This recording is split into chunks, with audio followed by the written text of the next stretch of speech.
Marcus Chen stood in the doorway of his daughter's bedroom, one hand gripping the frame while Lily's breathing finally settled into sleep's steady rhythm. 3 stories about dinosaurs and 2 trips for water had done the trick. The glow from his phone cut through the darkness as he pulled it from his pocket, thumbs moving across the screen with practiced speed. I miss you too. He hit send without a second glance, already turning toward the hallway when his stomach dropped. The name at the top of the thread wasn't David Park. It was Rebecca Thorne, his CEO. 3 seconds of frozen silence, then the notification appeared. Rate 11:47 p.m. No reply, just that single word confirming she'd seen it. Marcus stared at the screen, his reflection ghostly in the dark glass, and knew with absolute certainty that tomorrow might be the last day he ever walked through the doors of Helix Technologies. The apartment around him felt smaller, suddenly. Lily's toys were arranged in neat bins along the wall, dinosaurs with the dinosaurs, building blocks sorted by color. Everything in its place because that was how Marcus kept control of a life that had spun wildly off course 4 years ago when Jennifer walked out. The kitchen lights still burned from where he'd forgotten to switch it off, casting a yellow rectangle across the worn hardwood. Rent was due in 12 days. Lily's school tuition payment would hit his account in 3 weeks. The Honda in the parking garage below had 218,000 miles on it and a check engine light that flickered on during cold starts. He couldn't lose this job. Marcus moved to the living room window, phone still clutched in his hand. Forest Glen stretched out below, rows of modest apartment buildings interspersed with corner stores, and the occasional tree struggling against Chicago's concrete sprawl. Somewhere out there in a high-rise with a view he could only imagine, Rebecca Thorne had just read 3 words he'd meant for someone else entirely. Words that now hung in the digital ether like an accusation. Sleep didn't come. Marcus lay in bed watching headlights sweep across his ceiling, constructing and dismantling scenarios. Maybe she'd think it was a wrong number. Maybe she wouldn't remember which Marcus worked in facilities. Maybe she'd never looked at his employee file and didn't know he existed beyond a face occasionally glimpsed in some hallway. But that single word, read, mocked every attempt at rationalization. At 5:30, he gave up, pulling on jeans and the cleanest work shirt he could find. Lily wouldn't wake for another hour. He started coffee and stood at the counter while it brewed, watching dawn paint the sky in shades of industrial gray. The coffee tasted like battery acid. Marcus drank it anyway. By 6:30, he was moving through the apartment with deliberate calm, making scrambled eggs and toast cut into triangles the way Lily liked. She appeared in the doorway at 7, hair sleep-wild, clutching the stuffed brachiosaurus she'd named Stephen. Her small face tilted up toward his, brown eyes searching with that uncanny perception children sometimes possessed. Marcus felt the question coming before she spoke it. "Daddy, why you look scared?" He crouched down, bringing himself to her level, and manufactured a smile that felt like cracking ice. "Just tired, baby girl. Long day ahead." Lily studied him a moment longer, then seemed to accept this explanation. She climbed into her chair and attacked the eggs with the serious focus she brought to everything. Marcus watched her eat, memorizing the way morning light caught in her dark hair, the smear of egg yolk on her chin. If he lost this job, he'd have to pull her from the after-school program. His mother, Margaret, would help, but she was 65 and still working part-time at the library. There were limits to what he could ask. The drive to Margaret's house took 20 minutes through traffic that was already thickening toward rush hour. His mother lived in a tidy bungalow in Jefferson Park, the same house where Marcus had grown up. She opened the door before they reached the porch, gray hair pulled back, reading glasses hanging from a chain around her neck. "Something wrong, son?" Marcus handed over Lily's backpack, avoiding his mother's gaze. "Just work stuff. Mom, I'll pick her up by 6. Margaret's hands settled on his arm, warm and steady. "Marcus?" He met her eyes then, saw the concern there, the lifetime of reading him in a single glance. "I'm handling it." She didn't look convinced, but nodded anyway. "We'll be fine. Won't we, Lily?" Lily wrapped herself around Marcus's legs in a fierce hug before releasing him and darting inside toward the promise of Margaret's homemade cinnamon rolls. Marcus stood on the porch a moment longer, watching his daughter disappear into the house's familiar warmth, then turned back toward his car and the long commute downtown. The twin spires rose against Chicago's skyline like glass monuments to ambition, Two towers connected by a suspended bridge of steel and glass 30 floors up. Helix Technologies occupied both buildings, a sprawling empire of innovation that had transformed cloud computing infrastructure over the past decade. Marcus badged through the employee entrance at 8:15, nodding to Jake at the security desk. "Morning, Marcus. You look rough." "Feel rough. Too much coffee, not enough sleep." Jake laughed, waving him through. "Know that feeling." The elevator carried him to the 14th floor, where the facilities department occupied a warren of cubicles and equipment rooms. Marcus dropped his bag at his desk, powered up his laptop, and immediately pulled out his phone. No new messages. The text to Rebecca sat there in his history like evidence of a crime. "I miss you too." God, what had he been thinking? He hadn't been thinking. That was the problem. He'd been exhausted and distracted, and his fingers had found the wrong name in his contacts. David Park appeared around the cubicle wall at 9:30, coffee in hand, his round face split by a grin that dimmed the moment he saw Marcus's expression. "Dude, you look like death." "Thanks, David. Exactly the confidence boost I needed." David settled into the spare chair, concern replacing amusement. "Seriously, though, what's wrong?" Marcus glanced around, confirming they were alone, then shook his head. "Nothing I can talk about here." "Is it Lily, your mom?" "No, they're fine. It's just—" He stopped, recognizing the futility of explanation. How could he explain that a simple mistake might cost him everything? That he'd accidentally sent 3 words to the most powerful person in the building? "Work stuff. I'll figure it out." David studied him another moment, then stood. "All right, but I'm buying lunch if you want to talk." After David left, Marcus forced himself to focus on the maintenance schedule.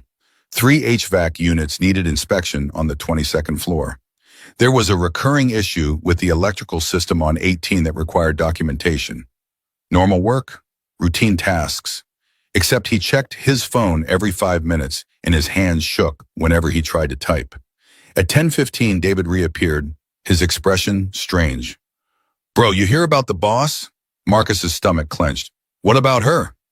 "She didn't come in this morning. First time in like 3 years she's missed the executive meeting."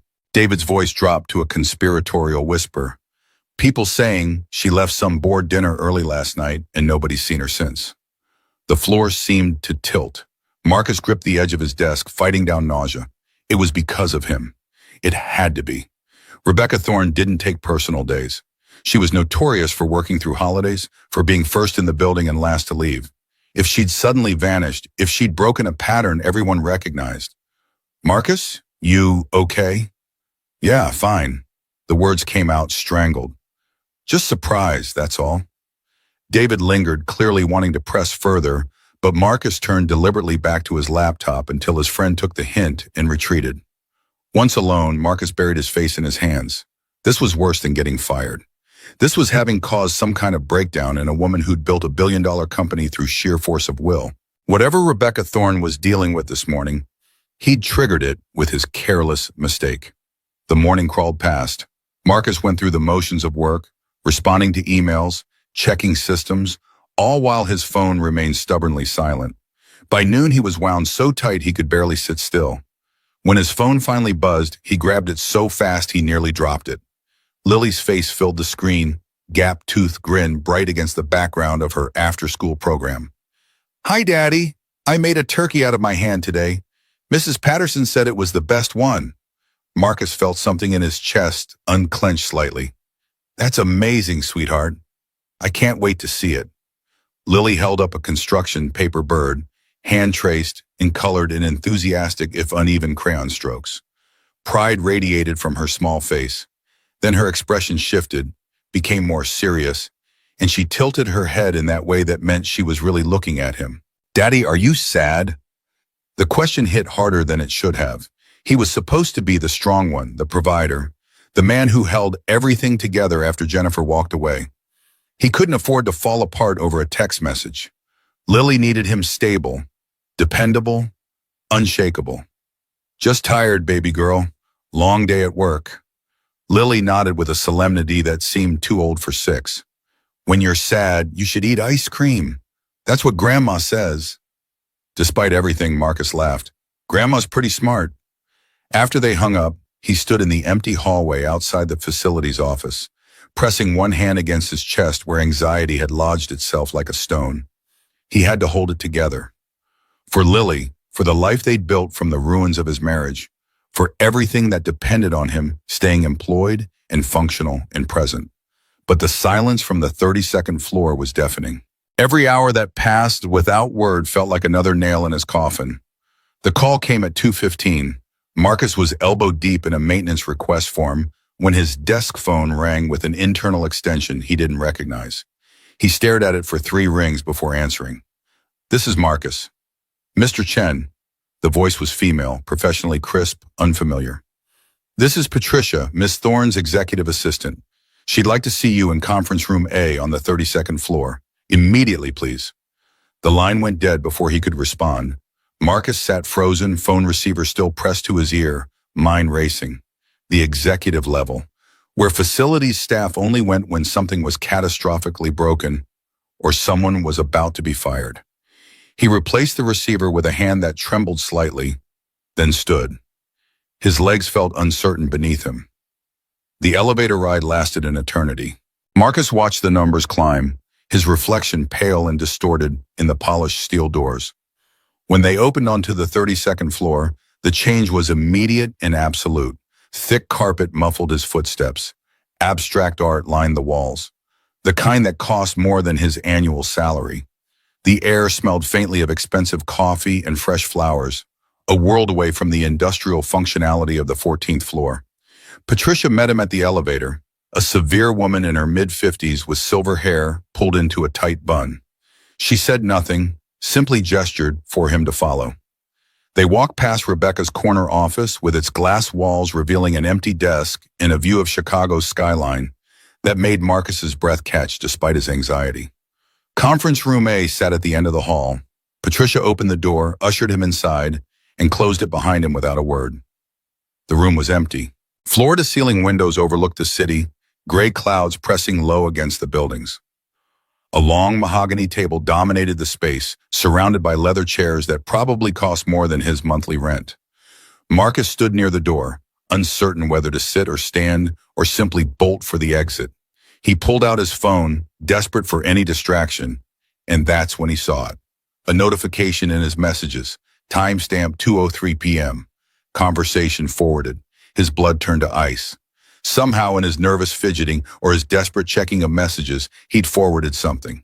His fingers flew across the screen, pulling up the message thread, and there it was, his entire text history with David, including the conversation from 3 weeks ago that he'd completely forgotten about until this moment.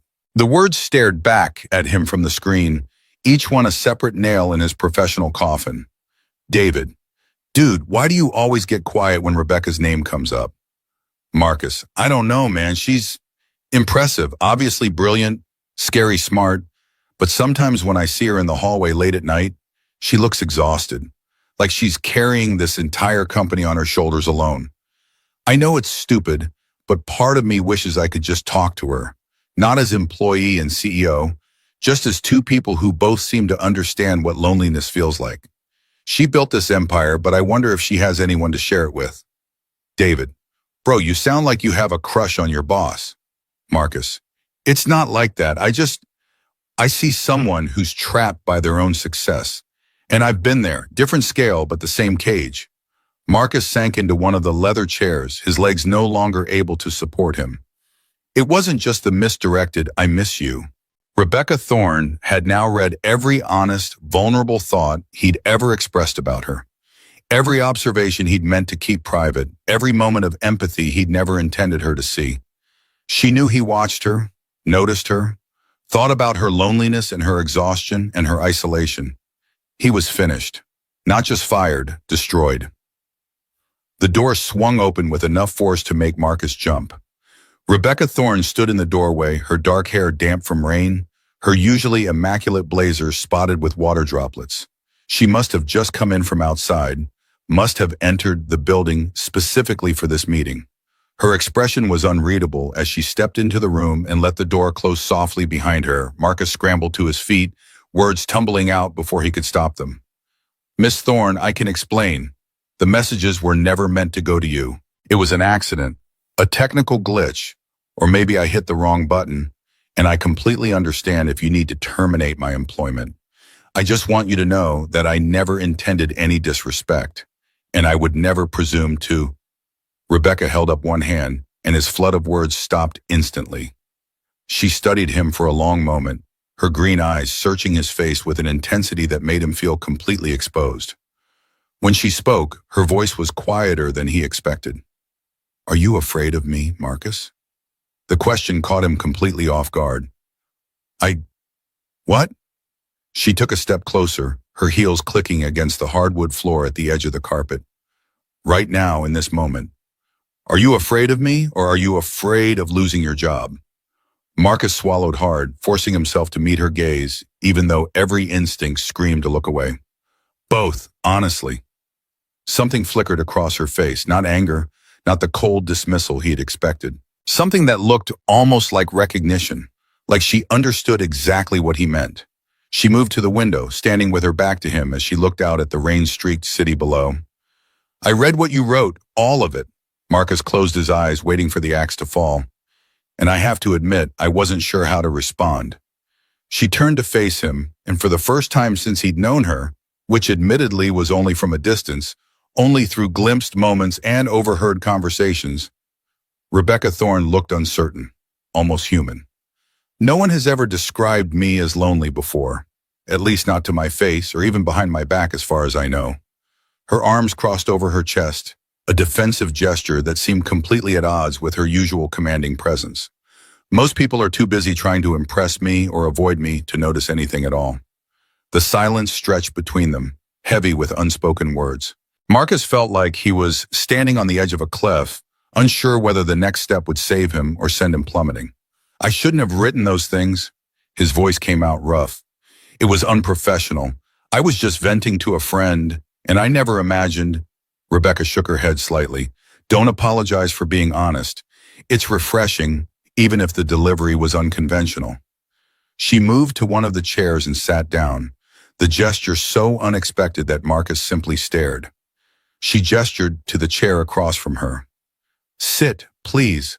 I'm not going to fire you, Marcus. I just want to understand. He lowered himself into the chair, still half expecting this to be some elaborate trap. But Rebecca's expression held no malice, only curiosity. And something else, something that looked almost like hope. You said I carry the weight of this company alone. Her voice was soft now, almost vulnerable. You're not wrong, but I'm curious how you noticed. We've barely spoken beyond the occasional elevator greeting. Marcus hesitated, weighing his words carefully. I work in facilities. I'm in and out of every floor, every department, every time of day. Sometimes you see things when people think you are invisible. He paused, gathering courage. And I noticed that you're always here. First one in, last one out.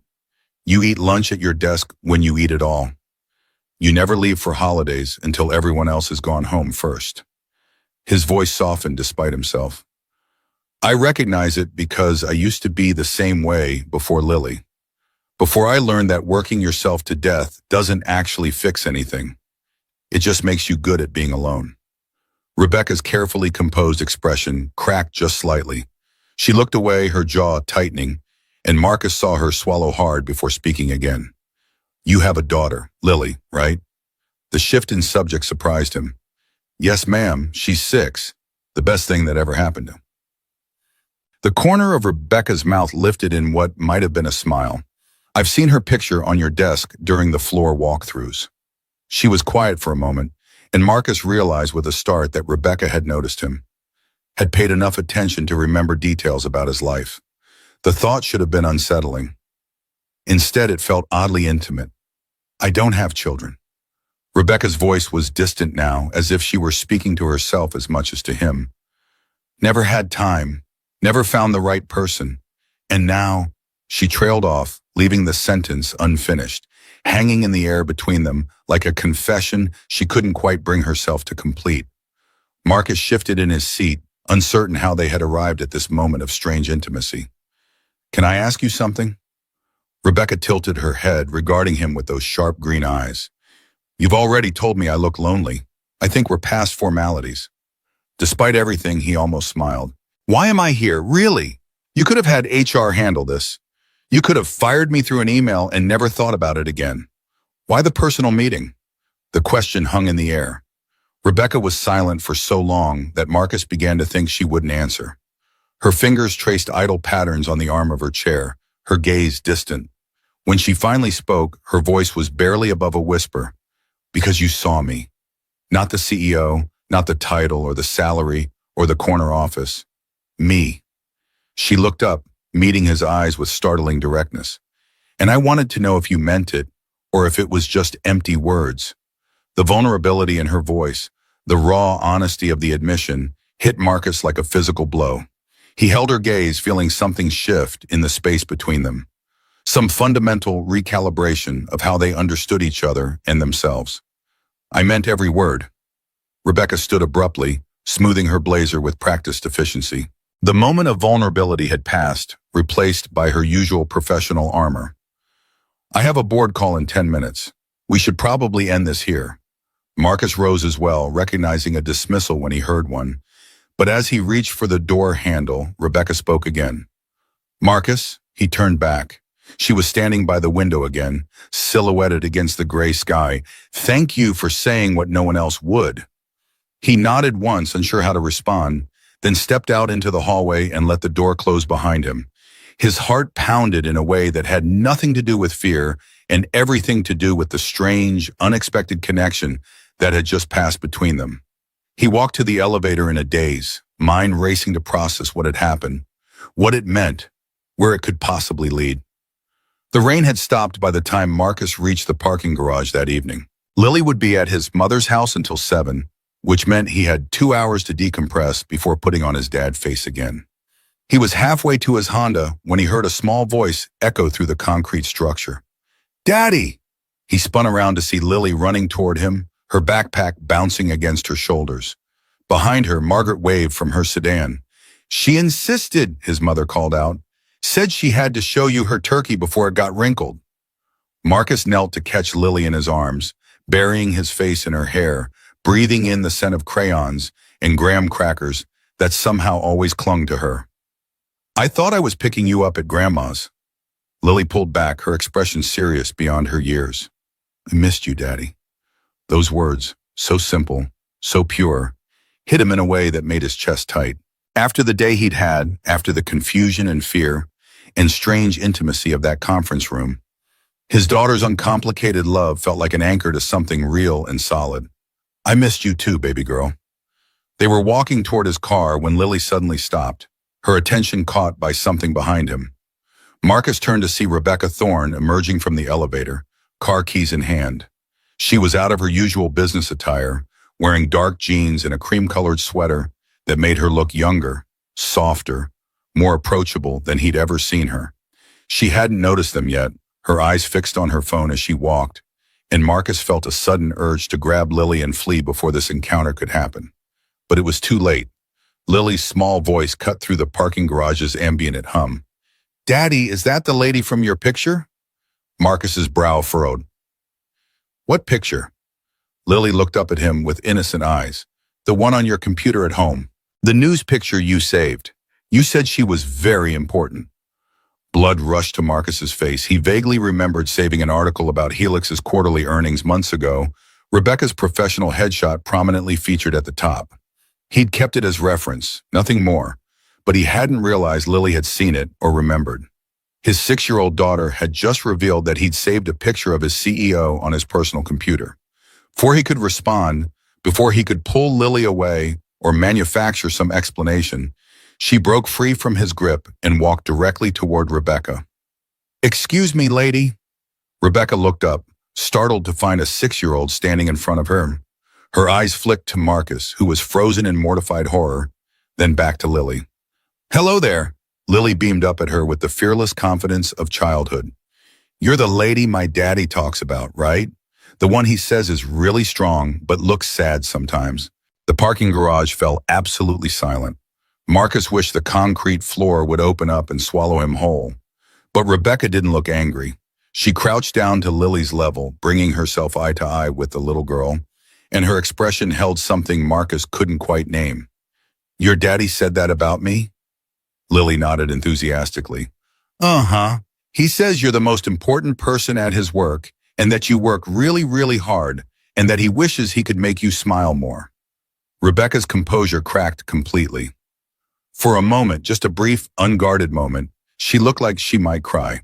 Then she collected herself, offering Lily a gentle smile that transformed her entire face. "Your daddy sounds like a very kind man." Lily shrugged with the brutal honesty only children could deliver. "He's okay. He makes good pancakes, though."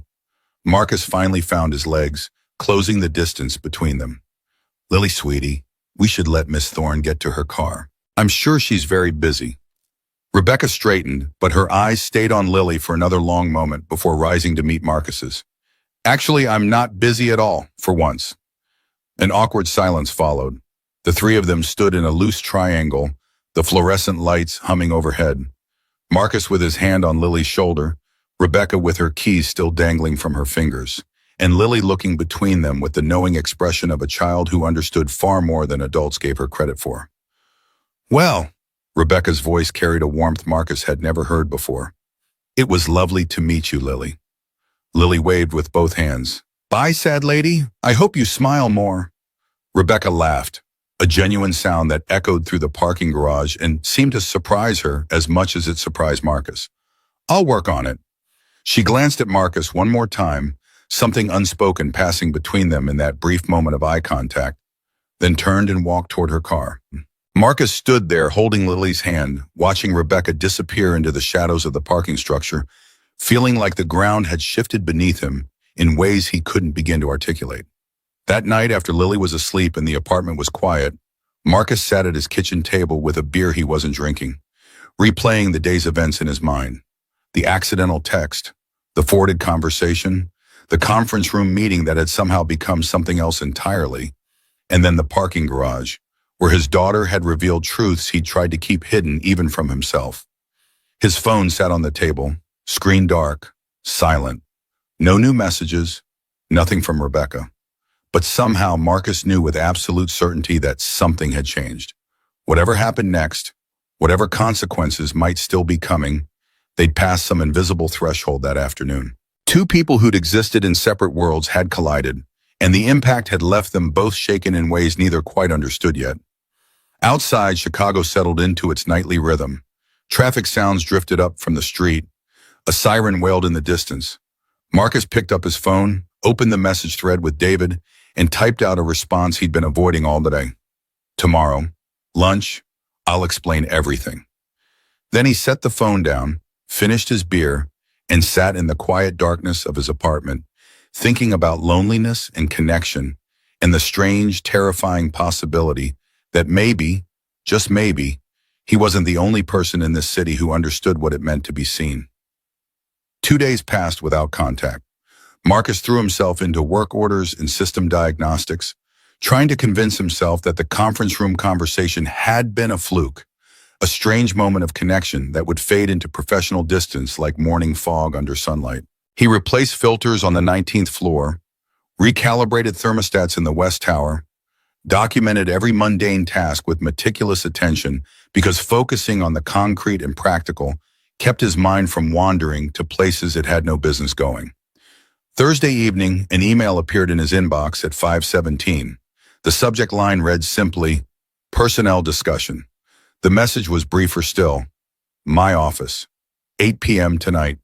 RT, Marcus stared at the screen, pulse accelerating. 8 o'clock was well past normal business hours, long after the executive assistants had gone home, long after witnesses would be around. He could ignore it, pretend he'd never seen the message, but that would only delay whatever was coming. At 7:45, he texted Margaret to let her know he'd be late, then rode the elevator to the 32nd floor with a sense of walking towards something inevitable and irreversible. The executive level had transformed in the evening light. Gone were the fluorescent overheads and bustling energy. Instead, warm lamplight spilled from Rebecca's corner office, casting long shadows across the empty hallway. Marcus knocked on the glass door, his reflection ghostly in the darkened glass. "Come in." He stepped inside and stopped short. The office had been rearranged. Two comfortable chairs had been pulled to face the window, angled toward each other in a way that suggested conversation rather than confrontation. A small table between them held two steaming cups topped with marshmallows, the rich smell of cocoa filling the space. Rebecca sat in one of the chairs, her shoes kicked off, her feet tucked beneath her in a posture that was entirely at odds with the commanding executive he'd seen from a distance for 3 years. "Close the door, please."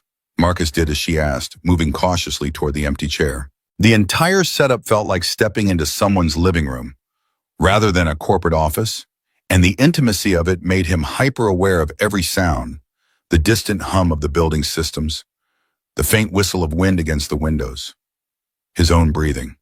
"This doesn't look like a personnel discussion." Rebecca's smile was slight but genuine. "It isn't. I just couldn't think of another way to get you up here without raising questions." She gestured to the cocoa. "I remembered you mentioning Lily likes hot chocolate. I assumed maybe you did too." The fact that she'd remembered such a small detail, that she'd thought about it enough to prepare this, left Marcus momentarily speechless. He wrapped his hands around the warm mug, the heat seeping into his palms. "You remembered that?" Rebecca shrugged, a surprisingly casual gesture. "I remember most things. It's a blessing and a curse." She was quiet for a moment, staring out at the city lights below, the Chicago skyline glittering in the darkness. Then she turned to face him fully. "I've been thinking about what you wrote, about me seeming lonely." Marcus tensed, but she held up a hand. "I'm not upset. I'm just trying to understand. Why did it bother you? We're not friends. We'd never had a real conversation before this week." It was a fair question, one Marcus had been asking himself since the whole mess began. He took a sip of cocoa, buying time to formulate an answer that wouldn't sound completely insane. "Because I know what it looks like. That particular kind of tired. The kind where you've convinced yourself that needing people is a weakness. That if you just work hard enough, you won't have time to notice that you're alone." He met her eyes. "I spent 3 years like that after my wife left. Working double shifts, taking every overtime slot I could get, telling myself it was for Lily. But really, it was because I couldn't stand the silence in my apartment." Rebecca's expression shifted, something raw and unguarded crossing her features. "And what changed?" Marcus set down his mug, the memory still sharp enough to cut. "Lily fell off a swing set while I was working late. Broke her arm. My mother called me from the emergency room, and I wasn't there." His voice roughened. "It took me 45 minutes to get there through traffic. Lily was crying for me the whole time, asking where Daddy was." He shook his head at the memory, at the shame that still burned when he thought about it. "That's when I realized that killing myself for money I didn't have time to spend wasn't protecting my daughter. It was abandoning her just like her mother did, just more slowly." The words hung in the air between them. Rebecca sat motionless, her fingers wrapped around her own mug, her gaze distant and troubled. When she finally spoke, her voice was barely audible. "I don't have a Lily. No one to fall off a swing set and shock me out of it." She laughed, but the sound was hollow. "I'm not even sure what I'm working for anymore. The company doesn't need me the way it used to. The board could run things fine without me. But this office," she looked around at the expensive furniture, the wall of accolades, the view that most people would envy. "This is all I have." Marcus leaned forward slightly. "That's not true." Rebecca looked at him sharply. "You have tonight. You have this conversation. You have the fact that you reached out instead of pushing away." He paused, choosing his next words carefully. "I know I'm nobody. Facilities guy, single dad. Probably the last person you should be confiding in. But for what it's worth, I don't think you're as alone as you believe." The vulnerability on Rebecca's face was almost painful to witness. She looked younger in this light, stripped of her armor, just a woman in her early 40s who had given everything to her career and was only now realizing what it had cost her. "I was married once."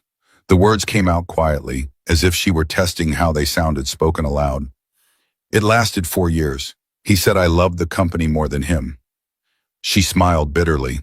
"He wasn't wrong, but the company never disappointed me, never demanded things I couldn't give, never made me feel like I was failing at being human. She set down her mug, hands clasped in her lap. After the divorce, I told myself it was fine, that I was better off alone. But reading your messages, she trailed off, then started again. You called me lonely, and the worst part is that I couldn't even argue. The hour that followed felt suspended outside of normal time. They talked about everything and nothing. About Lily's latest obsession with dinosaurs, about Rebecca's hidden passion for terrible reality television, about the pressure of being the only person in a room who couldn't afford to show weakness. Marcus found himself speaking more honestly than he had with anyone in years, and Rebecca responded in kind, her professional facade crumbling with each shared confession. Somewhere between the second cup of cocoa and the clock striking 10, the barriers between them had dissolved entirely. When Rebecca finally walked him to the elevator, they stood in the empty hallway with the building silent around them. Thank you for coming tonight. I know it was strange. I know this whole week has been strange. Marcus allowed himself a small smile. Strange good or strange bad? She considered the question, her expression thoughtful. Strange necessary, I think. I haven't talked to anyone like this in years, maybe ever. The elevator arrived with a soft chime. Marcus stepped inside, then turned to face her. Same time tomorrow. He meant it as a joke, mostly, but Rebecca's expression turned thoughtful. I'll send you an email.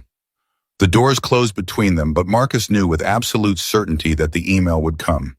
It became a pattern over the following week. Every evening at 8, Marcus would find his way to Rebecca's office or some other quiet corner of the building. Tuesday night, they met on the glass-enclosed walkway that connected the two towers, wind howling outside the reinforced panels, while they stood side by side watching the city spread out below. Wednesday, they returned to her office, where Rebecca showed him old photographs from a leather album she kept in her desk drawer, her parents, younger and smiling, standing in front of a modest house in downstate Illinois. My mother was a teacher. Dad worked at the Ford plant for 30 years. Rebecca's finger traced the edge of the photograph. They were so proud when I got into business school. Mom said, don't forget where you came from, Becca. But I did. I forgot on purpose because remembering hurt. It reminded me I had something to lose. Marcus found himself sharing things he'd never spoken about with anyone except David. He told her about Jennifer, about the morning she'd packed her bags while Lily slept, about the note she'd left that simply said she'd never wanted this life. He told her about the months afterward when he'd convinced himself that he'd trapped her, that her leaving was somehow his fault for not being enough.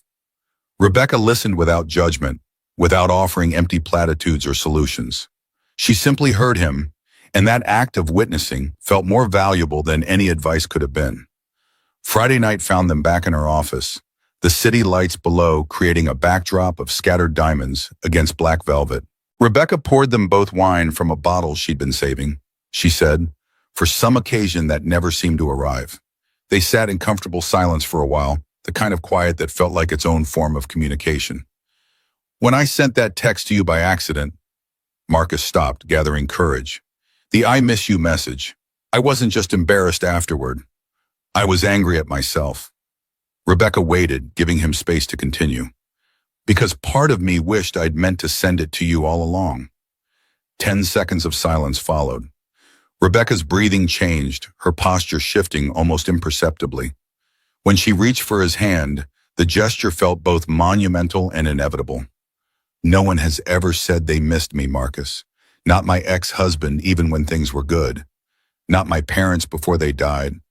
I was always the responsible one, the achiever, the one who didn't need anything from anyone. Her voice cracked slightly. I've spent my whole life being strong, and I'm so tired of being alone. Marcus tightened his grip on her hand, feeling the tremor in her fingers. There were no words adequate to the moment, nothing he could say that wouldn't diminish the raw honesty of her confession. So instead, he simply held on, two people suspended in the darkness of an empty office building, the city humming with life 32 floors below. The accusations came on Monday. Marcus arrived at work to find his badge temporarily deactivated. The reader beeped red 3 times before security guard Jake looked up from his desk with an uncomfortable expression. Sorry, Marcus, HR flagged your credentials. You need to go to the 15th floor, conference room B. Ice flooded Marcus's veins. What? Why bye? Jake wouldn't meet his eyes. I don't know, man. Just following orders. The walk to the 15th floor felt like a death march. Other employees gave him curious glances as he passed, and Marcus wondered how many of them already knew something he didn't. Conference room B held 3 people when he entered. Helen Mosley, the HR director, along with 2 associates whose names he couldn't remember. Their expressions were professionally neutral in a way that made his stomach clench. Mr. Chen, please sit down. Marcus lowered himself into the chair across from them, hands gripping his knees to keep them from shaking. Helen slid a manila folder across the table. We've received a formal complaint alleging inappropriate conduct toward a senior executive. The words hit him like a physical blow. What? From who? The complaint was submitted anonymously. Helen's voice remained professionally flat. It alleges that you have been sending harassing messages to CEO Rebecca Thorne and manipulating your way into private meetings with her. Marcus's mind raced, trying to process what he was hearing. Someone had seen them. Someone had noticed the evening visits, the closed-door conversations, the emails back and forth, and they twisted it into something ugly and predatory. This is insane. I haven't harassed anyone. Miss Thorne invited me to those meetings. Check her calendar. Check her email. Helen's expression remained impassive. We're conducting a full investigation. In the meantime, you're being placed on administrative leave pending the outcome. Paid leave, but you are not to contact Miss Thorne or discuss this matter with any coworkers. You can't be serious. We're very serious, Mr. Chen. Please surrender your badge to security on your way out. The fluorescent lights suddenly felt too bright, the air too thin. Marcus stood on legs that didn't quite feel stable. How long? The investigation will take as long as necessary. We'll be in contact. Security escorted him to the parking garage, a humiliation that felt designed to maximize his shame. Coworkers stopped their conversations to stare as he passed. David tried to approach from across the lobby, concern written across his face, but the security guard stepped between them with a firm shake of his head. In his car, Marcus sat with his hands on the steering wheel, staring at nothing. His phone buzzed. Margaret asking if he could pick up Lily early. He texted back that he'd be there in 20 minutes, then sat in the dim parking structure trying to gather himself enough to face his daughter without falling apart. Lily knew something was wrong the moment she saw him. Children had radar for parental distress, some sixth sense that picked up on the invisible cues adults thought they were hiding. She climbed into his lap when they got home, wrapping her small arms around his neck. Did you do something bad, Daddy? Marcus held her tight, breathing in the scent of crayons and graham crackers that clung to her hair. No, baby. But sometimes people think things that aren't true, and we have to be patient while they figure it out. Grandma says the truth always comes out. Grandma's right, but sitting there with his daughter in his arms, Marcus wasn't sure he believed it. Truth had a way of getting buried under politics and power dynamics and the need to protect institutional reputation. He was nobody, a facilities manager with no connections and no leverage. If the investigation went badly, he'd lose everything. The job that fed his daughter, the health insurance that covered her checkups, the stability he'd fought so hard to build after Jennifer left. Tuesday brought interviews. HR called David, who confirmed that Marcus had never mentioned anything inappropriate, but admitted he'd been acting secretive lately. They interviewed Patricia, who acknowledged that Rebecca had scheduled the meetings herself, but emphasized how unusual the arrangement had been. CEO doesn't meet with facilities managers alone, she told them, her tone suggesting impropriety even as her words technically defended him. Marcus spent the day at home, fielding calls from his mother, while Lily played with her dinosaurs in the living room. Margaret wanted to know what had happened, wanted to understand why her son was suddenly unemployed. He gave her the broad strokes, leaving out the parts about late-night conversations and shared vulnerabilities, and the way his hand had fit perfectly in Rebecca's. This doesn't sound right, Marcus. You've never been anything but professional. I know, Mom, but perception matters more than reality sometimes. Wednesday afternoon, Rebecca learned about the investigation.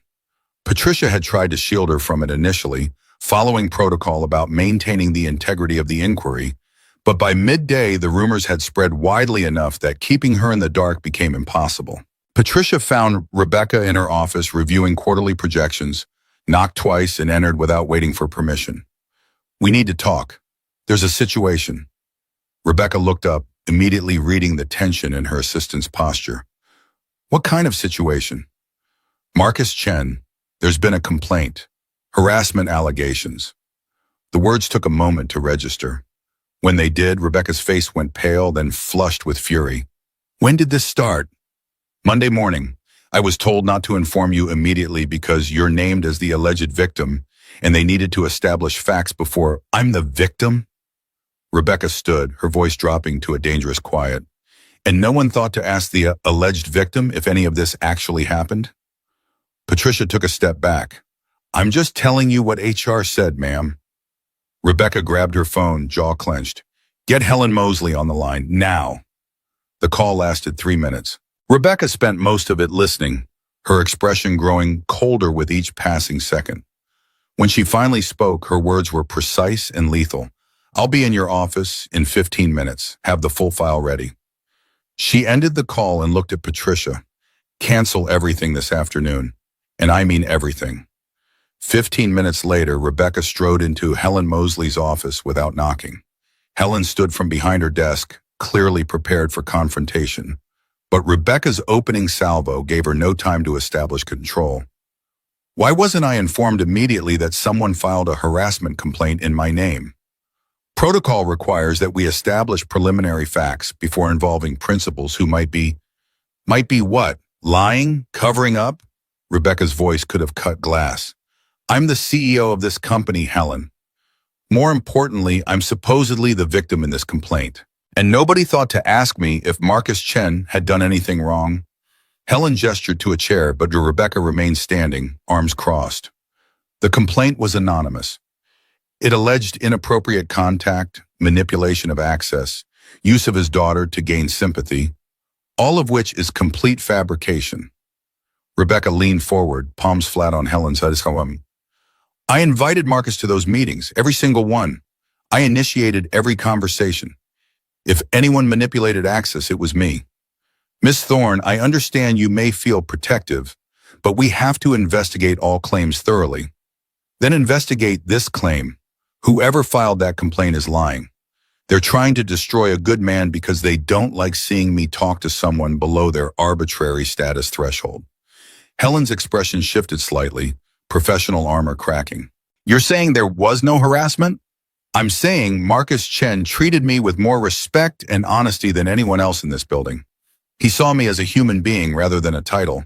And if that's a fireable offense, then maybe we need to examine what kind of company we've become." The silence that followed felt weighted with significance. Helen sat down slowly, reaching for a legal pad. "I need to document this conversation.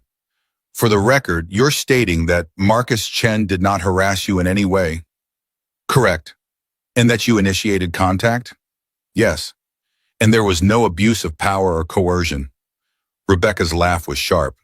"Helen, I'm the CEO. Well, if anyone had power in those interactions, it was me. Marcus risked his job by being honest with me.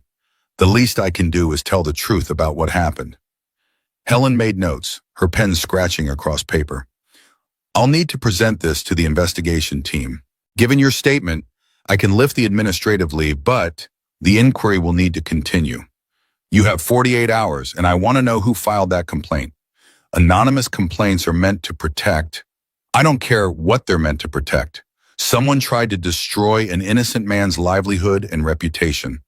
That person doesn't deserve anonymity. They deserve consequences." Thursday morning, Marcus received a call from HR informing him that his badge had been reactivated and he could return to work. The relief lasted approximately 30 seconds before the reality sank in. He'd have to walk back into that building, knowing everyone had heard the accusations, knowing they'd all formed opinions about him and Rebecca and what might have happened in those evening meetings. He arrived at 8:15 to find the facilities department unusually quiet. Conversations stopped when he entered. People found sudden interest in their computer screens. David materialized at his cubicle within minutes, dropping into the guest chair with visible relief. "Man, I've been going crazy. Are you okay?" What happened? Marcus filled him in on the basics, the complaint, the investigation, Rebecca's intervention. David listened with growing anger. That's bullshit. You didn't do anything wrong. Tell that to everyone else in this building. Who filed the complaint? Do they know? Marcus shook his head. Anonymous, but whoever it was either saw us together or heard rumors and decided to weaponize them. David's expression darkened. I have theories. Don't. It doesn't matter who. What matters is that I'm back and I need to keep my head down and my nose clean. But keeping his head down proved impossible. The whispers followed him through the building, conversations that stopped when he entered rooms, sidelong glances from people who'd never paid attention to him before. By lunchtime, Marcus felt like he was walking through a minefield where every step might trigger an explosion. At 2:30, his phone buzzed with a text from an unknown number. Mechanical room, 18th floor, 3 o'clock. Marcus stared at the screen, heart hammering. They'd been explicitly told not to contact each other during the investigation. Meeting now would be reckless at best, career-ending at worst. But Rebecca had risked her own position to defend him, had stood up to HR and demanded his reinstatement. He couldn't leave her waiting. The mechanical room on 18 was tucked behind a heavy steel door at the end of a service corridor. The space hummed with the building's circulatory systems, HVAC units, electrical panels, the guts of the infrastructure that kept Helix Technologies running. Marcus was checking a pressure gauge when he heard heels clicking on concrete. Rebecca appeared in the doorway, still in full CEO armor, black suit, hair pulled back, expression carefully neutral. But her eyes betrayed her, carrying an intensity that made Marcus's breath catch. I needed to see you to make sure you were okay. I'm fine, thanks to you. I only told the truth. She moved closer, glancing around to confirm they were alone. Marcus, I'm sorry. This is my fault. I put you in this position by asking you to those meetings, You didn't do anything wrong, neither did I. Someone else decided to make it into something it wasn't. Rebecca's jaw tightened. I'm going to find out who, and when I do, it doesn't matter. Marcus surprised himself with the conviction in his voice. Whoever filed that complaint, they were probably trying to protect you. Thought they were saving you from making a mistake. They're not important. What's important is that we both survived it. I don't want to just survive, Marcus. She stopped herself, but the unfinished sentence hung between them like a physical presence. Marcus set down his tools, heart pounding. What do you want? Rebecca stepped closer, close enough that he could smell her perfume, see the faint lines at the corners of her eyes, feel the warmth radiating from her body. Could you lean down? I can't reach your ear in these heels. Confused but compliant, Marcus bent toward her. Rebecca rose on her toes, her lips nearly brushing his ear, and whispered 4 words that stopped his heart. I miss you too. He froze. The mechanical room hummed around them, but Marcus heard none of it. His entire world had narrowed to those 4 words and the woman who had spoken them. He straightened slowly, meeting her eyes, and found them bright with unshed tears and something else. Hope, fear, determination all tangled together. I know it's complicated. Power dynamics, office politics, the fact that I'm probably the worst candidate for any kind of relationship in this entire city. The words tumbled out of her in a rush, as if she'd been holding them back for days and couldn't contain them anymore. But I can't stop thinking about you, about our conversations, about the way you actually see me, not the job title or the corner office or the salary, but me. She swallowed hard. And I needed you to know. Even if you don't feel the same way, even if this ruins everything, I needed to say it out loud. Marcus stood motionless for what felt like an eternity, his mind racing but his heart having made its decision long ago. Probably that first night in her office, maybe even earlier, in the parking garage when Lily had called her the sad lady. I feel the same way. I've felt it since the first time you laughed at something I said. Since the first time you talked about yourself like a real person instead of a job title. Since Lily told you that you look sad and you actually listened. Rebecca's breath caught. Marcus. He reached out, brushing a strand of hair from her face with trembling fingers. We'll figure out the complicated parts. The politics, the appearances, all of it. But not right now. Right now, I just need you to know that you're not alone anymore. Neither of us are. They stood there in the dim mechanical room with machinery humming around them and the weight of the decision they'd just made settling over them like a second skin. When Rebecca finally left, slipping out first to avoid being seen together, Marcus remained behind for another 10 minutes, hands shaking as he tried to process what had happened, what it meant, where it could possibly lead. Everything had changed, not just between them, but in how Marcus understood his own life, his own capacity for risk and hope, and the terrifying vulnerability of letting someone see him completely. He'd spent 4 years building walls around himself and Lily, creating a fortress of routine and responsibility that kept the world at a safe distance. And in the space of 2 weeks, Rebecca Thorne had walked through every defense he'd constructed, not by force, but by the simple act of being equally vulnerable, equally desperate for connection. That evening, he picked up Lily from Margaret's house and drove home through twilight traffic, his daughter chattering about her day, while Marcus's mind replayed Rebecca's whispered confession on an endless loop. When they got home, Lily wanted to watch her favorite dinosaur documentary, so they settled on the couch together, her small body warm against his side. Halfway through, during a segment about pterodactyls, Lily looked up at him with those two knowing eyes. "Daddy, is Miss Rebecca your girlfriend?" Marcus nearly choked on his water. "What? Why would you think that?" "Because you smile different when you talk about her, like Grandma smiles when she talks about Grandpa." Margaret's husband had died when Marcus was 12, but his mother still spoke of him with a tenderness that time hadn't diminished. The comparison made Marcus's chest tight. "Miss Rebecca is my friend, baby girl. A good friend." Lily considered this, then nodded as if it confirmed something she'd already suspected. "I like her. She has sad eyes, but they get happy when she sees you." Children saw truth that adults spent years learning to ignore. Marcus kissed the top of Lily's head, watching animated dinosaurs soar across the screen, and wondered how his 6-year-old daughter had become wiser than him about matters of the heart. Friday brought the revelation. Ad Services, as part of the broader investigation, had traced the origin of the anonymous complaint. The email had been sent from an internal network, from a computer on the 31st floor, the executive level, 1 floor below Rebecca's office. The user credentials belonged to Mitchell Bradford, VP of Operations, a man who'd been passed over for promotion twice and harbored ambitions toward the CEO position that everyone knew about but nobody mentioned. Rebecca learned this from Patricia at 4 in the afternoon. She sat very still as her assistant explained what it had found, her expression going from neutral to coldly furious in the span of seconds. "Get Mitchell in my office, now." "Miss Thorne, perhaps you should involve legal before—" "Now, Patricia." Mitchell Bradford arrived 15 minutes later, his confident stride faltering when he saw Rebecca's expression. She didn't invite him to sit, didn't offer any of the usual corporate pleasantries. She simply stared at him until the silence became uncomfortable, then spoke with lethal precision. "I know it was you."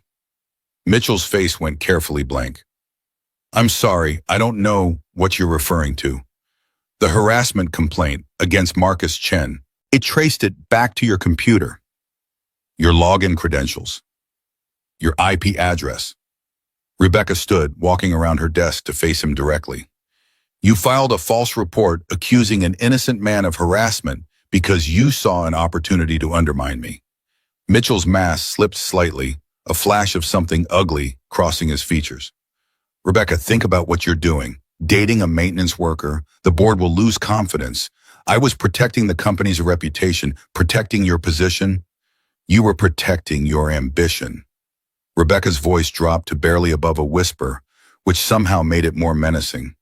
"You saw me connecting with someone you deemed beneath my status, and you decided to destroy him to prove a point. To remind me that CEOs don't fraternize with the help." "He's a facilities manager, Rebecca. You're the CEO of a multi-billion-dollar company.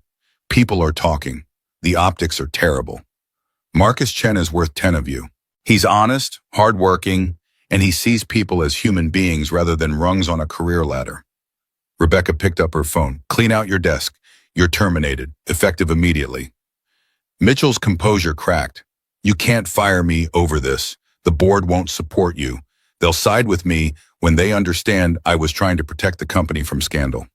Try me. I have documentation of your false accusations. I have ad logs. I have witness statements. Rebecca's smile was sharp enough to cut. And I'm calling an emergency board meeting tomorrow. You're welcome to attend and explain to them why you thought destroying an employee's reputation was acceptable corporate behavior. Mitchell opened his mouth to respond, then closed it. The calculation was visible on his face, weighing his options, measuring his chance, finding them all wanting. He turned and left without another word, his footsteps echoing down the hallway with the finality of a door slamming shut. Rebecca stood alone in her office afterward, hands shaking with residual adrenaline. She'd just fired a VP without consulting legal or HR, without building a proper case through official channels. The board would have questions. Some of them would be angry, but she'd meant every word she'd said to Mitchell. Marcus Chen was worth defending, worth fighting for, worth the political capital this battle would cost her. Her phone buzzed with a text from an unknown number. "Thank you. I heard what you did." Rebecca smiled despite herself, typing back quickly. "How did you hear? David's girlfriend works in legal. Word travels fast. Are you okay?" "Better than okay. Can I see you tonight?"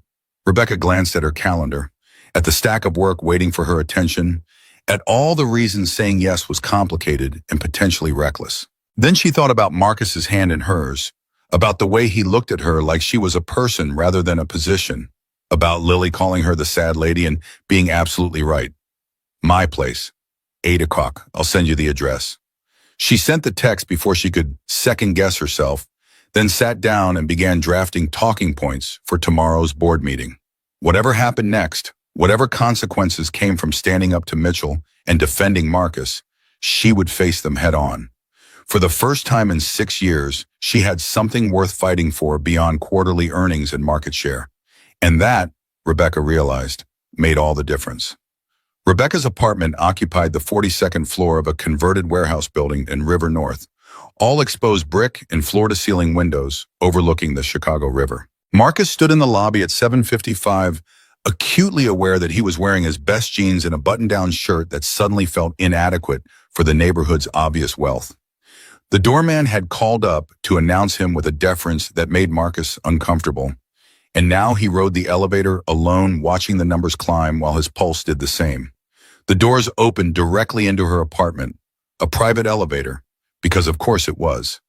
Rebecca stood waiting in the open living space beyond, wearing yoga pants and an oversized sweater that made her look younger and somehow more vulnerable than her corporate armor ever did. Her hair was down, falling loose around her shoulders, and her feet were bare on the polished concrete floor. "You found it okay?" Marcus nodded, stepping out into the space and trying not to stare. The apartment was beautiful in a stark, minimalist way. Expensive furniture arranged with precision, abstract art on the walls, everything perfectly curated and utterly impersonal. It looked like a showroom, like a space designed to impress rather than to live in. Rebecca followed his gaze, reading his thoughts with uncomfortable accuracy. "It's cold, isn't it? I hired a decorator 5 years ago and never changed anything. Sometimes I forget what I actually like versus what someone told me would look good." She moved toward the kitchen, which occupied one corner of the open space. "Wine? I have a Pinot Noir that's supposed to be excellent, though I have no idea if that's true. I just buy whatever the sommelier recommends." "Wine sounds good." Marcus crossed to the windows while Rebecca poured, looking out at the river below, the lights of the city reflecting off dark water. His entire apartment could probably fit in this single room. The disparity between their lives had never felt more tangible, more impossible to bridge. "I know what you're thinking." He turned to find Rebecca holding 2 glasses, her expression rueful. "That we're from different worlds. That this," she gestured around the apartment, "is proof that whatever we're trying to do can't work." Am I that transparent? No, I'm just intimately familiar with the argument because I've been making it to myself all week. She handed him a glass, their fingers brushing. But then I remember that this apartment, this view, all of it, I'd trade it in a heartbeat for what you have with Lily, for someone who looks at me the way your daughter looks at you, for feeling like I matter to another human being beyond what I can produce or provide. Rebecca moved to the couch, curling into one corner, and Marcus joined her, maintaining careful distance even as every instinct urged him closer. Mitchell was right about one thing. The board is going to have questions. Rebecca's voice was steady, but Marcus heard the undercurrent of tension. Tomorrow's meeting won't be pleasant. Gerald Hutchins has been looking for reasons to push me out since I opposed his IPO timeline. This gives him ammunition. What do they want? For me to transfer somewhere? Quit? They want me to choose career or personal life, success or happiness, as if those things are mutually exclusive. Rebecca took a long sip of wine. I've spent 12 years at Helix, 7 as CFO, 5 as CEO. I've given everything to that company. And now they're going to ask me if I'm willing to throw it all away for... She stopped, the unfinished sentence hanging between them. For a facilities manager with a 6-year-old daughter and a Honda with 200,000 miles on it. Rebecca's eyes met his, fierce and determined. For the first person in a decade who makes me feel like a human being instead of a quarterly earnings report. Marcus set down his wine glass with deliberate care. I can transfer. IT facilities coordinator, same building but different reporting structure. David mentioned they've been looking to fill that position. It solves the power dynamic issue without anyone having to sacrifice their career. You do that? Move departments? Rebecca, I fix air conditioners and calibrate thermostats. I can do that from any department in the building. But you built Helix. You can't just walk away from that because some board members have outdated ideas about appropriate relationships. She studied him for a long moment, something unreadable crossing her features. Most men would want me to choose them, to prove they matter more than my work. Most men didn't grow up watching their mother work 2 jobs to keep a roof over their heads after their father left. I know what it means to build something, to fight for security and stability. I won't ask you to give that up, Rebecca. Not for me. Not for anyone. The distance between them closed without Marcus being entirely sure who moved first. Rebecca's hand found his, her fingers lacing through his with a rightness that felt like inevitability. They sat like that for a while, not speaking, just existing in the same space without the weight of professional boundaries or corporate politics pressing down on them. Tell me something true. Rebecca's voice was barely above a whisper. Something you've never told anyone else. Marcus thought about deflecting, about offering some safe revelation that wouldn't expose too much. But Rebecca had been brave enough to risk everything for honesty, and she deserved the same in return. Sometimes I'm terrified that Lily will grow up and realize her father is ordinary, that she'll look at what I do, where I live, who I am, and feel disappointed. Jennifer left because she wanted more than I could give her. What if Lily decides the same thing someday? Rebecca's hand tightened around his. That's not ordinary, Marcus. That's love. And someday Lily will understand that the man who showed up for her every single day, who put her needs above his own fears, who taught her that worth isn't measured in job titles or bank accounts, that man gave her something more valuable than any amount of money or status could provide. The conviction in her voice made Marcus's throat tight. He turned to look at her, really look at her, and saw reflected back his own longing for connection, for understanding, for someone to witness the fullness of who he was, rather than just the role he played. Your turn? Tell me something true. Rebecca's laugh was brittle. I have board meetings with 9 people who control my professional fate, and I couldn't tell you which of them I'd call in an emergency. I have 2,000 employees who depend on me for their livelihoods, and not one of them knows that I cry sometimes in my office after everyone's gone home. She paused, swallowing hard.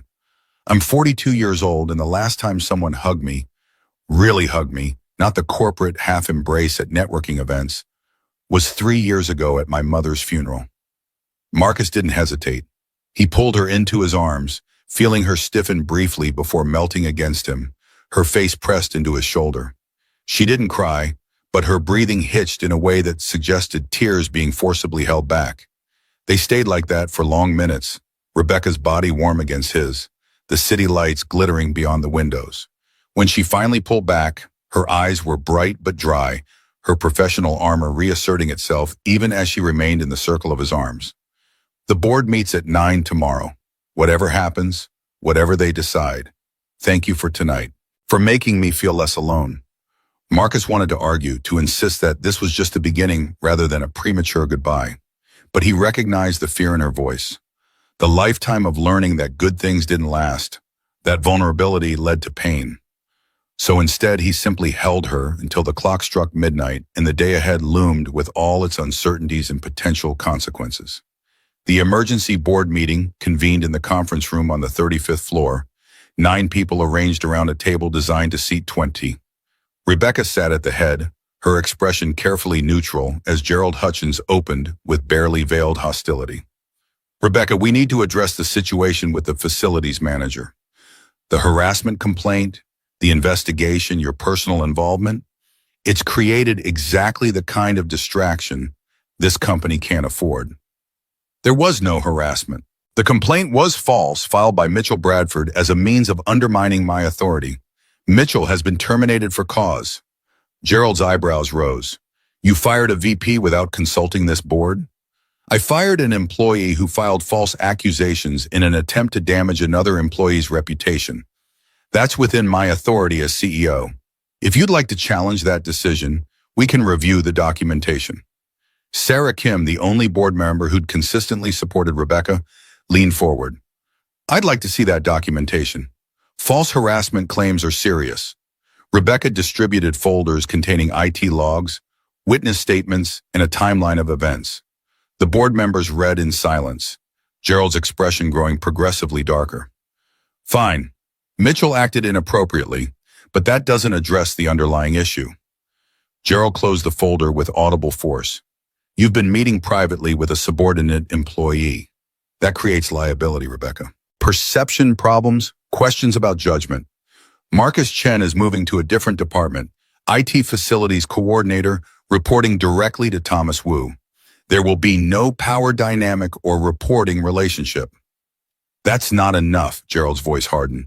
"The optics are still damaging. CEO pursuing a relationship with someone so far below her station. It undermines confidence in your judgment, makes investors question whether you're focused on the business or your personal life." Rebecca felt her composure slip slightly, anger flaring hot in her chest. "I've delivered 5 consecutive years of growth exceeding projections. I've expanded into 3 new markets. I've increased valuation by over $2 billion. My personal life has never interfered with my professional responsibilities. Yet here we are, having an emergency meeting about your relationship choices." Gerald looked around the table, gauging support. "I move that we recommend Mrs. Thorne take a leave of absence pending a full review of her conduct." "I second." The voice came from Thomas Brennan, a board member who'd always seemed neutral until this moment. Sarah's hands slapped the table. "This is ridiculous. Rebecca's done nothing wrong. She's been honest, transparent, and she's handled a difficult situation with integrity. Punishing her for having a personal life sets a precedent that will drive away every talented executive we hope to recruit. It's not punishment. It's recognizing that leadership requires sacrifice, including the sacrifice of relationships that create conflicts of interest or appearance problems." Gerald's smile was thin. "Unless Miss Thorne would like to propose an alternative solution." The trap was elegant in its simplicity. Rebecca could fight, could refuse the leave of absence, and force a vote that might split the board. But fighting meant drama, meant headlines, meant exactly the kind of distraction that could actually damage Helix. The other option, ending things with Marcus before they had really begun, sat in her chest like a stone. "I have an alternative." Rebecca's voice cut through the rising tension.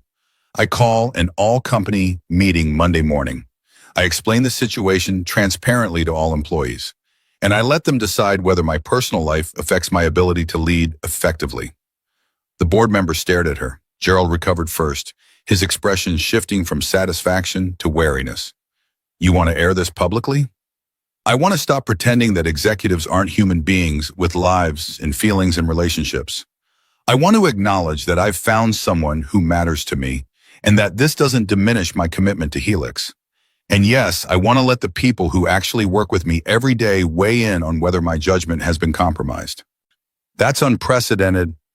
Thomas Brennan looked genuinely shocked. "You'd be gambling your entire career on honesty, on transparency, on the radical notion that maybe we can stop forcing women to choose between professional success and personal happiness. Rebecca met each board member's eyes in turn. I'm tired of living by rules designed to keep people isolated and controllable. If that means risking everything, then so be it. Sarah's smile was fierce. I support this approach. Let's see what the company thinks. The vote that followed wasn't unanimous, but it was decisive. 6 board members approved Rebecca's plan, with Gerald and 2 others voting against. As the meeting adjourned, Gerald approached Rebecca with barely contained fury. You're making a mistake. The employees will turn on you when they realize you're willing to jeopardize the company for a man you barely know.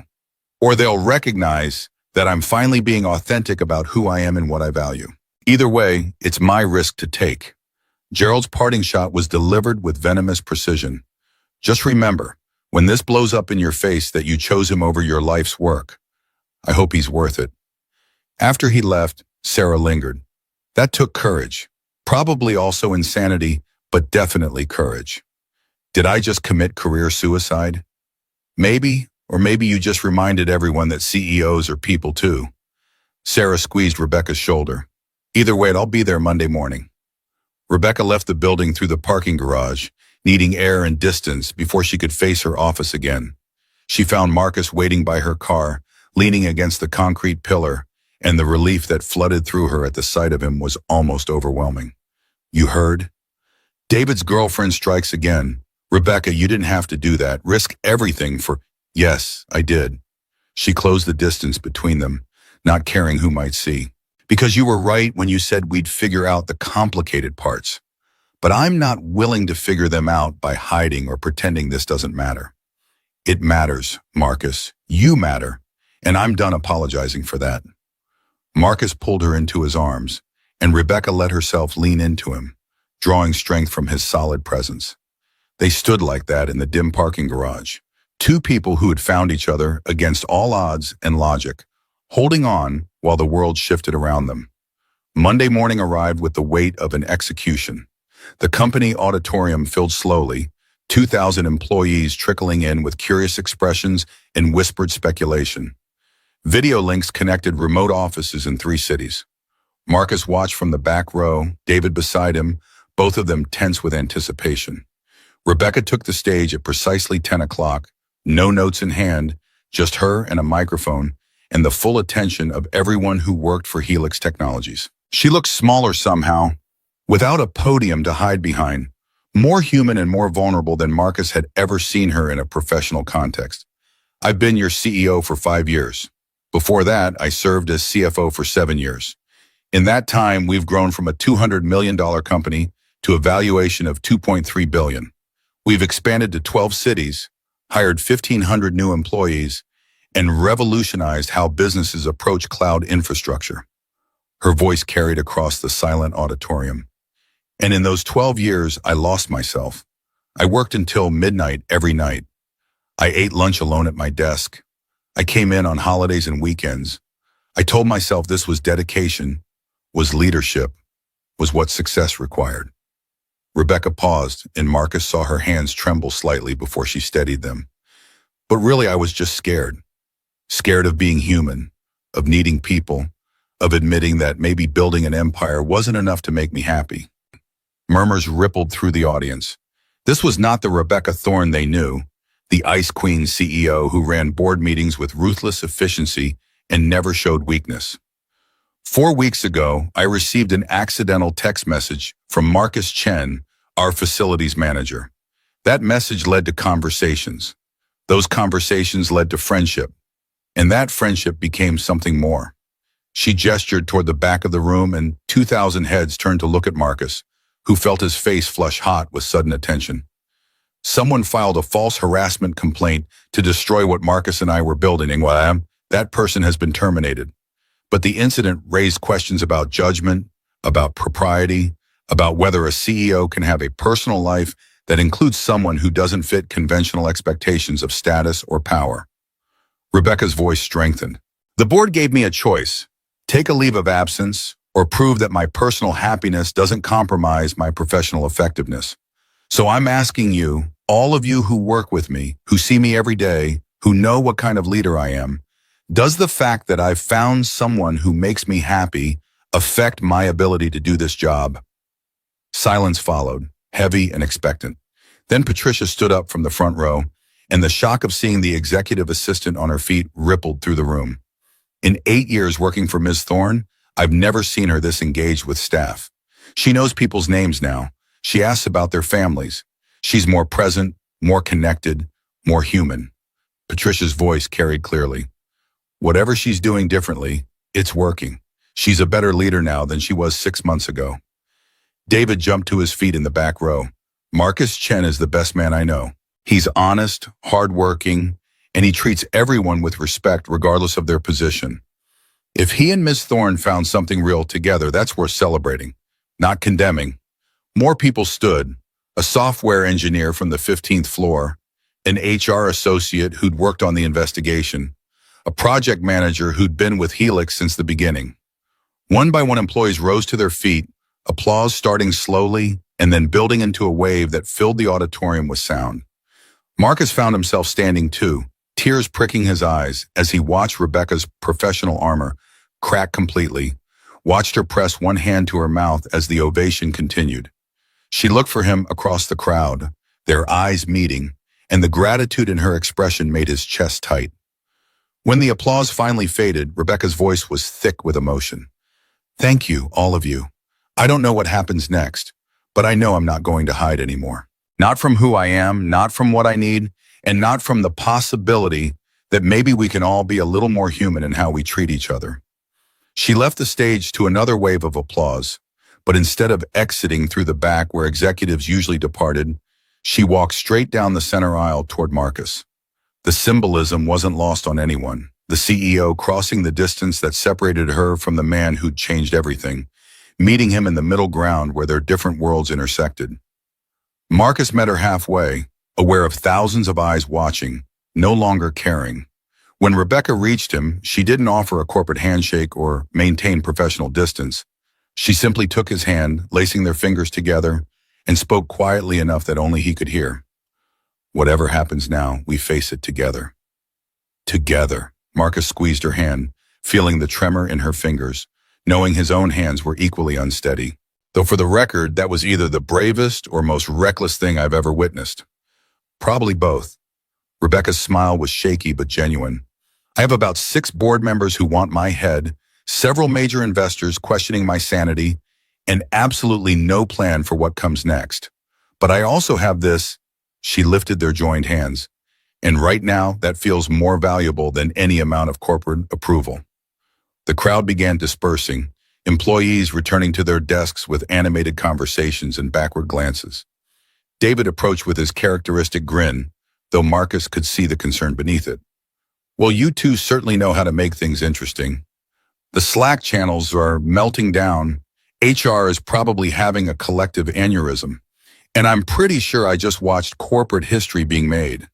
Patricia appeared beside them, her usually stern expression softened with something that might have been approval. "So, Thorne, you have 17 interview requests from business media. The board would like to reconvene this afternoon, and your calendar is completely destroyed for the rest of the day. Cancel everything except the board meeting." And Patricia? Rebecca met her assistant's eyes. "Thank you for what you said up there. I only spoke the truth, ma'am. You're better now than you were. Happier, more present. That's worth fighting for." The following days unfolded in a blur of consequences and adjustments. Marcus officially transferred to the IT facilities coordinator position, a lateral move that eliminated any reporting relationship with Rebecca while keeping him in the same building. The gossip continued but shifted from scandalous to curious, employees watching their interactions with interest rather than judgment. Gerald Hutchins resigned from the board in protest, taking one other member with him. Sarah Kim was elected interim board chair, immediately proposing revisions to the company's fraternization policy that acknowledged employees as adults capable of managing their own relationships. 2 major investors expressed concerns about leadership stability, but 3 others praised Rebecca's transparency and authenticity as exactly the kind of modern leadership they wanted to support. The business media had a field day. CEO goes public with relationship competed with breaking corporate taboos, empower couple, or PR disaster for headline space. Rebecca gave exactly one interview, stating simply that she refused to apologize for finding happiness and that Helix's numbers would speak for themselves. 3 months later, Marcus stood in his mother's kitchen, helping prepare Thanksgiving dinner while Lily colored at the table.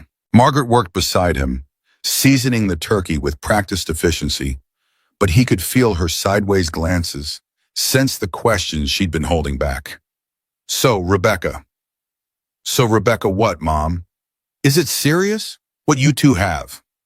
Marcus thought about morning coffees before work, about stolen lunch hours walking along the river, about evenings in Rebecca's apartment where they'd finally started making the space feel lived in rather than staged.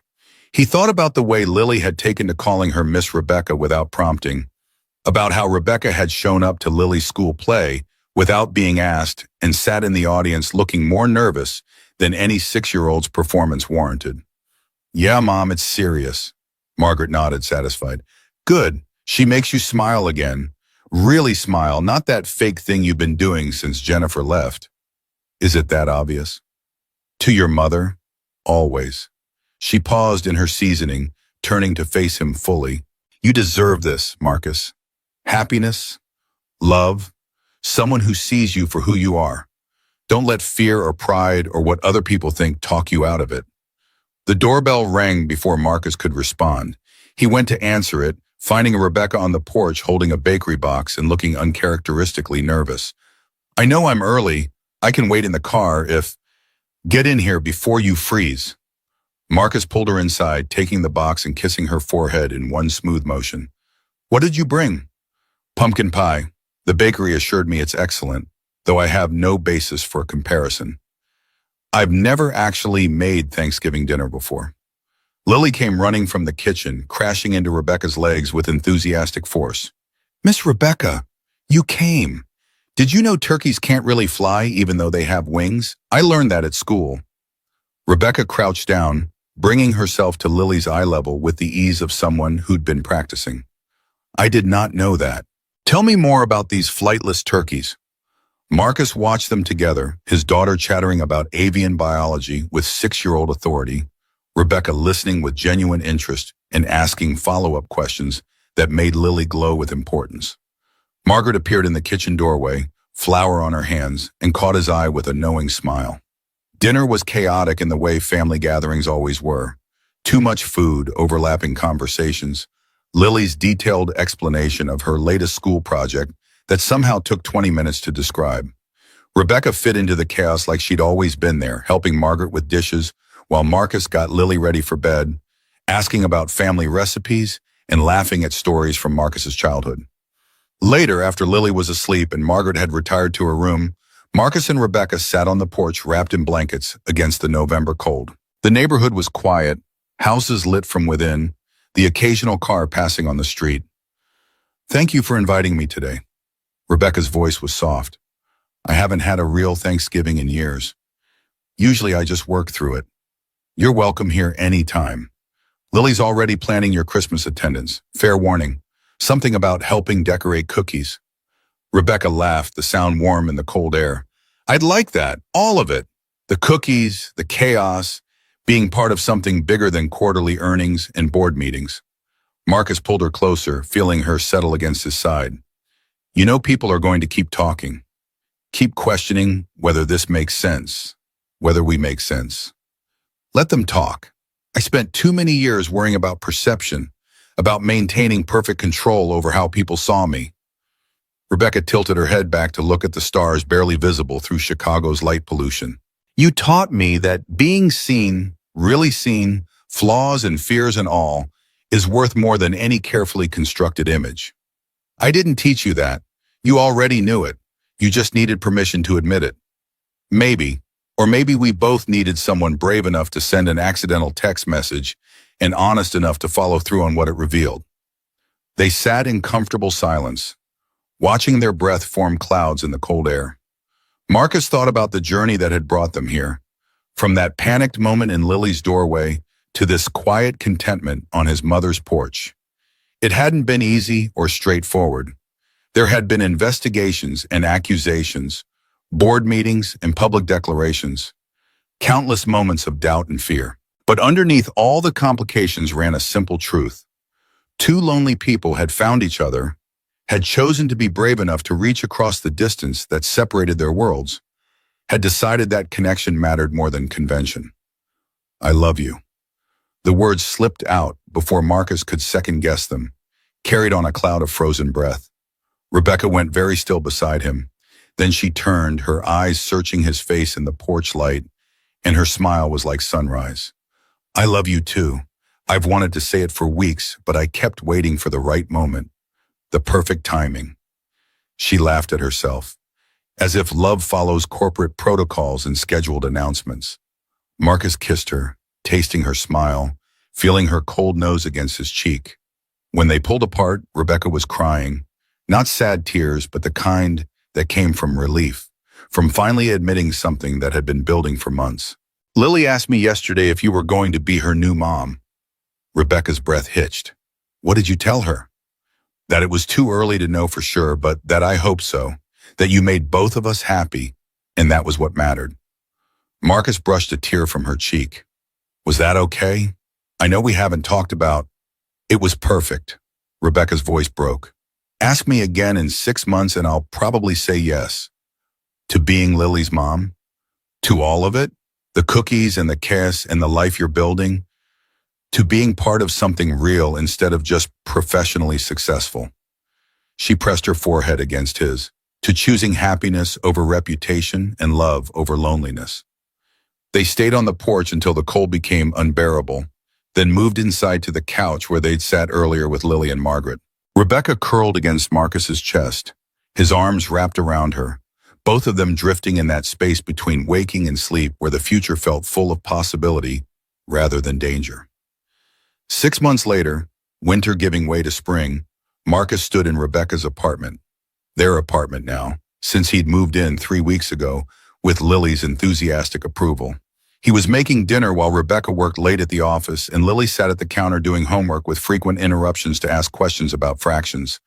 His phone buzzed with a message from Rebecca. Leaving now, be home in 20. Board approved the IPO timeline. Gerald was wrong about everything. Marcus smiled, typing back quickly. Congratulations. Dinner will be ready when you get here.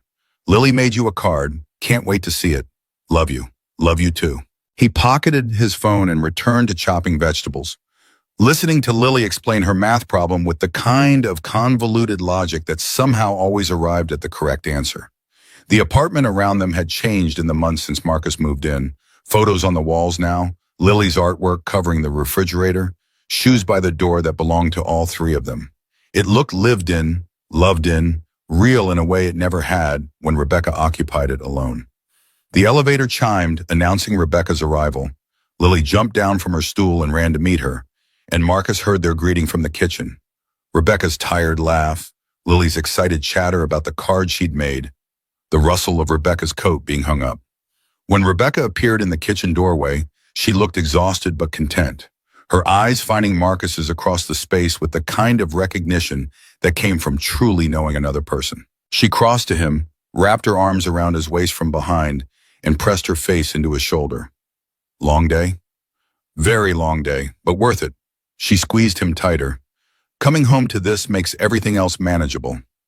Lily tugged at Rebecca's sleeve. Miss Rebecca, I made you a card. Want to see? Rebecca released Marcus and gave Lily her full attention. Absolutely. Show me. They moved to the living room, Lily presenting her card with appropriate ceremony. Marcus watched from the kitchen, something settling in his chest that felt like peace. A year ago, he'd been alone in his small apartment, convinced that Jennifer leaving had closed the door on happiness permanently. Now he stood in a home he shared with two people he loved, cooking dinner while evening light painted Chicago gold beyond the windows. His phone buzzed again, David asking if they were still on for weekend plans. Marcus confirmed, then pulled the chicken from the oven and called his family to dinner. Rebecca and Lily came to the table still discussing the card, their conversation flowing easily in the way that spoke of genuine affection rather than forced politeness. As they ate, passing dishes and sharing stories from their respective days, Marcus caught Rebecca's eye across the table. She smiled at him, reaching out to squeeze his hand briefly, And in that simple gesture was contained everything that mattered. The choice they'd made to fight for each other, the bravery it took to be vulnerable, the understanding that love didn't follow corporate protocols or social conventions, but showed up messy and complicated and absolutely worth it. Lily asked for seconds. Rebecca laughed at something Marcus said. Outside, the city hummed with millions of lives intersecting and diverging. But inside, in this apartment that had become a home, three people who'd found each other against all odds were simply living, eating dinner, making plans, building something that mattered more than quarterly earnings or professional reputation. And that, Marcus thought, as he cleared plates while Rebecca helped Lily with the last of her homework, was exactly what happiness looked like when you were brave enough to reach for it.